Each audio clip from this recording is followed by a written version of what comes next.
Hello everybody, welcome back. This is video number 3 out of 4. We will be discussing the Lyrical Etude in video number 3 and 4. For video number 3, I will talk about measure 1 through 13, and then video number 4, I will be talking about 14 through 26. The Lyrical Etude is different in style from the Technical Etude in that we have to use more legato articulation, so do, do, do, do instead of tu, tu, tu, tu. And the word lyrical means relating to lyrics, which are part of a song. So we have to do more vocal style of playing. So the notes are going to be more connected, not as separated. Okay, so the notes like each other. They don't want to be away from each other. So whenever we play in the lyrical style, like I said, we have to use legato articulation, and we can use what we have at our disposal on trombone, which is natural slurs. So natural slurs happen when you go across what's called a partial or a floor. So, for example, here's one partial, B to F, and then E to B flat. So if I pick one note on one of those partials and go to a different note that's on the other partial, I won't have to articulate, and I will be able to make it sound like I am. Okay? But don't use this if you're trying to play staccato, only if you're doing legato. So like E flat to G, for example.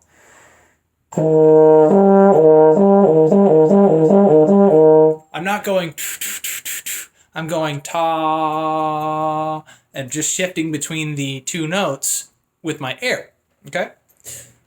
So this little hack, this little trick can make this etude a lot easier. And whenever you have a slur marking even in a technical etude. So we start off the piece in B flat major, and it's B flat major the whole time. So you just don't need to worry about any key changes or anything. So B flat and E flat are your two flats, okay?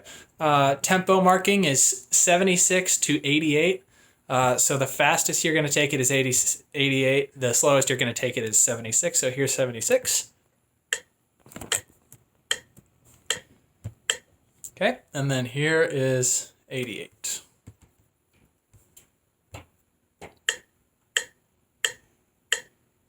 Okay. Never sacrifice speed for accuracy. Never sacrifice accuracy for speed. You want to make sure that you play the rhythms and the articulations and all that correct before you try and speed the piece up. Okay? All right. So we start off D, D, F, D. So as you'll see in my video, I did this 4th to 6th. So we have a natural slur from D to F in 6th. Don't do this unless you can do it comfortably. Unless you can make it sound like it sounds from 4th to 1st. The only reason I go from 4th to 6th is so I can make it a natural slur and don't have to worry about the distance from 4th to 1st. So if you want to get used to that, practice going 4th to 6th and then 4th to 1st and try and match the sound that you get on the F.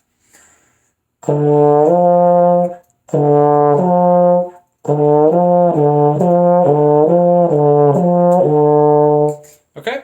It's going to take some time.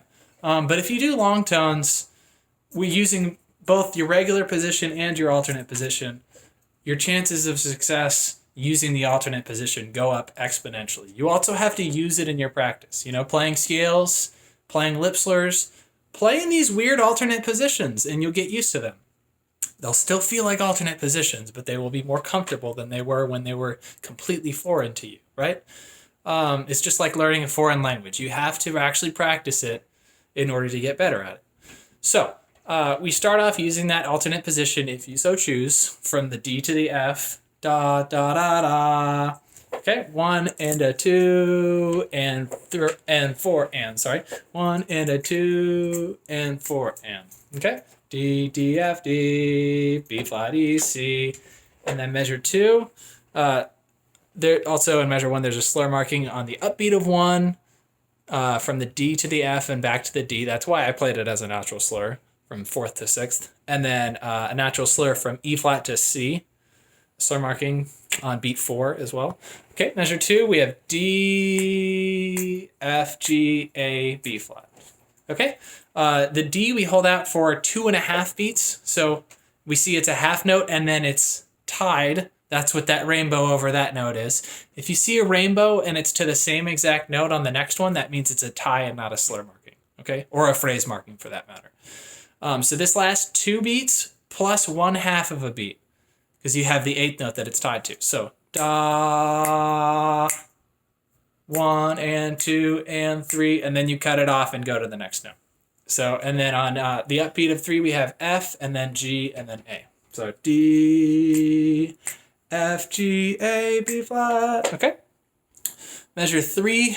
Again, we have this 1 and a 2 and 4 and same rhythms as measure 1, different notes. Okay.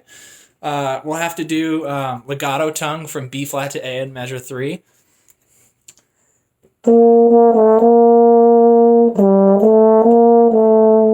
And then again, legato tongue on beat 4. Now, you can use legato tongue for a lot of this just to make sure it's nice and smooth, but especially on the slur markings, okay? The rhythm's a little tricky on measure 3. It's the same as measure 1, but I want to reiterate. 1 and a 2 and 4 and. So you notice when I say and, it's always when my hand is on the upbeat, when my foot is going up, not down. That's why they're called downbeats and upbeats, okay? 1 and a 2 and 4 and, okay? Measure 4, we don't have to worry about that. We've got 1, 2, 3, and 4 and, okay? So we have A, G, F, F, G, A. Now the F, the G, and the A at the end of the measure are all slurred. So to, do. You can do a natural slur from the F to the G air if you want to.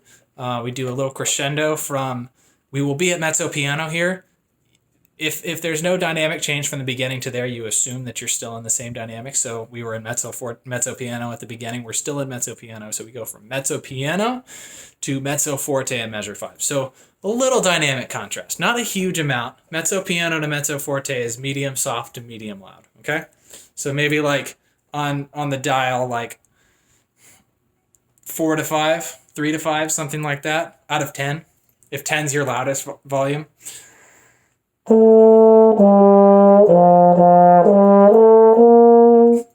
Okay, measure 5, 1, and 3, and we have B, A, B, A, F. Again, our B's are flat. B flat, A, B flat, A, F. The only thing of note here is that we have a dotted quarter note in beat 3, that last 1.5, 3 and, okay? And then a slur on beat 2 of that measure, okay? Measure 6, we have an A flat introduced, 3rd position. A flat, F, G, A flat, G. Slur on beat, the upbeat of 1 to 2, and then the two notes on beat 2.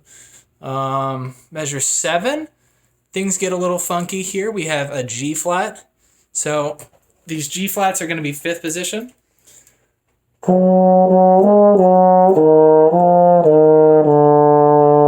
Okay. G, G, A, G, E, F, E, D. G flat, G flat, A flat, G flat, E flat, F, E flat, D. 1 and a 2 and 3 and 4. And then finally measure 8. We have 1 and a 2 and 3. C, C, D, E flat, C, B flat. And I'm putting down the trigger for those C's, okay? You can put a little separation on the E and the C. E, C, B flat, and we rest. Okay, measure 9 through 13. So 9 through 13, we have a big crescendo. From 9, we're at piano, until 13, we're at forte, okay? So piano means like 1 or 2 on the volume knob to like 7 or 8 for forte, okay? Fortissimo, triple forte would be like 9 or 10, okay? here we're doing basically scale patterns: C, B, A, B, C, D, E, C, D, C, B, C, D, F, D, B. Again, my B's are B flat. I'm just saying this for simplicity. C, D, E, D, E, F, G, F, F, F, B, F. So make it a steady climb here. These four or so bars should be soft to loud, but not immediately. Each and every note, we sort of inch our way towards forte.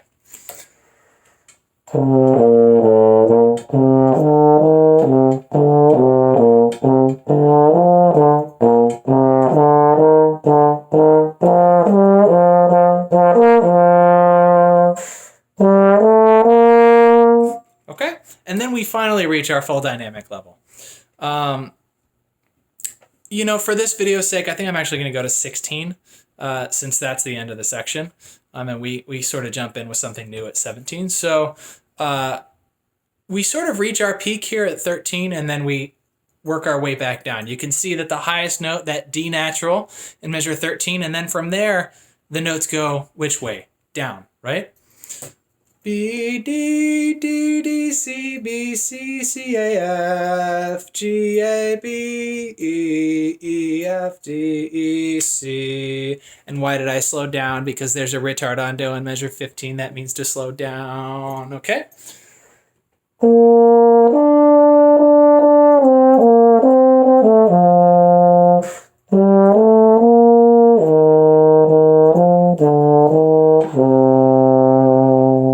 And hold that note out for a little while.